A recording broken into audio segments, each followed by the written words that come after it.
welcome to video number 2, and in this video we're going to be speaking about stoichiometry. So what is stoichiometry? Stoichiometry is the ratio of reagents to the product in a reaction. Okay, so let's make a cake. Let's consider a classic recipe for a pound cake, where we would need 1 pound eggs. We will need 1 pound butter, a pound of flour, and another pound of sugar.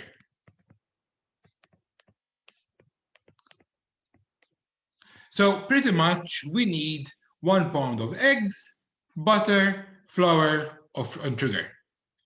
So let's see how we can use stoichiometry to make a bigger cake. So this cake will serve 4 people, but I have a party of 20 people. So I want to make a cake for 20 people, which means I need a cake that is 5 times bigger. So I will be using 5 pound eggs, 5 pounds butter, 5 pounds flour, and 5 pounds sugar. So the stoichiometry will tell you by how much you need to multiply it. And the example is, I have plenty of eggs, flour, and sugar in the fridge, but I only have 4 pounds of butter. So what is the biggest cake I can make? So if I have 4 pounds of butter, okay, if I have 4 pounds of butter, then I will need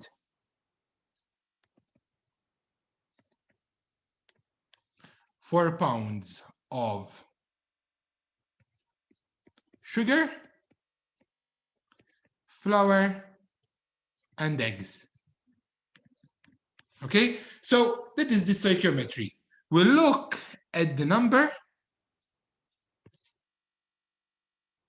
We'll look at that number, and we know that the ratio between eggs, butter, flour, and sugar is 1 is to 1 is to 1 is to 1. So what do cakes have in common with chemistry? Okay, so let's take this reaction. H2, actually, let's change the marker back to the pen.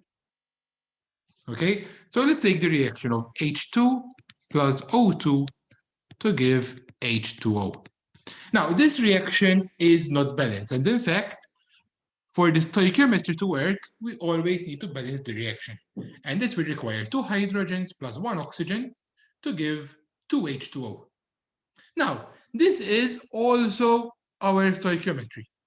This is our ratio. Okay, so we have 2 is to 1. Remember, if we don't write anything, it's a 1 is to 2. Okay, so how many moles of oxygen will I need? How many moles of O2 will one need to prepare 10 moles of water? And the way to work this out, and I highly recommend that whenever you are actually going to be working something like this out, you do the ratio. It's O2 is to H2O, 1 is to 2. How much is to 10? And you will get 5 moles of O2. So the stoichiometric ratio, I would normally recommend that you write it down. Okay? It doesn't take much. But even when you're doing it in an exam in the future, the examiner can see what you're doing. They would be able to follow every single step. So let's do some word examples. First and foremost, we need to see if this equation is balanced. And unfortunately, this equation is not balanced because of the hydrogens. So to balance it, you can try it out on your own and pause the video. I'm gonna do the final answer. It's 2 there, 2 and 2. and 1 hydrogen. So, how many molecules of H2 are produced when 2 atoms of sodium react? So we can actually see sodium to hydrogen, the ratio is 2:1, therefore it would be 332 is equal to how many? Okay, and this would end up being 332 divided by 2, which is equal to 166 molecules. Okay, which is equal to 166 molecules. Okay, let's do another example.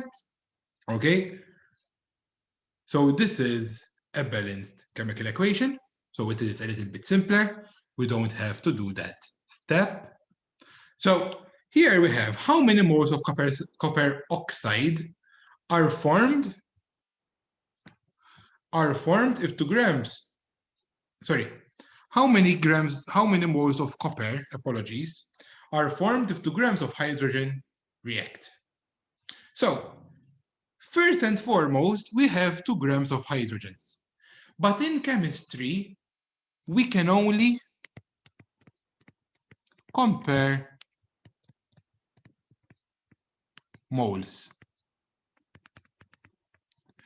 Okay? The only other situation where we can compare something which is not moles is gases. But we'll be discussing that in a later video. So here we need to see how many moles of hydrogen we've got. And 1 mole of H2 is equal to 2 times 1, 2 grams. So we can see that 1 mole of H2 is 2 grams.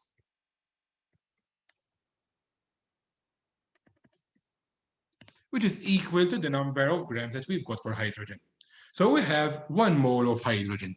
So this number is 1 mole, okay? So how many moles of copper are formed if 2 grams of hydrogen react? So we'll write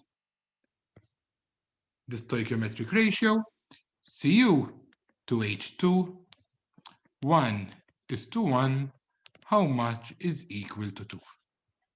Sorry, how much would be equal to 1 mole? It's 1, not 2 grams, and it would be 1 mole of copper.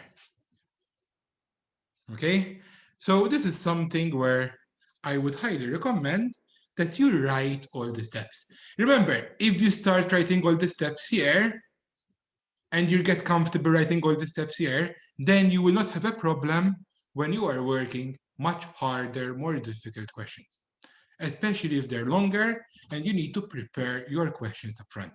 What I would recommend, in fact, is always break down the questions into smaller, simpler questions, because even the hardest small question will be using the concept that we've learned in the first 2 videos. Okay?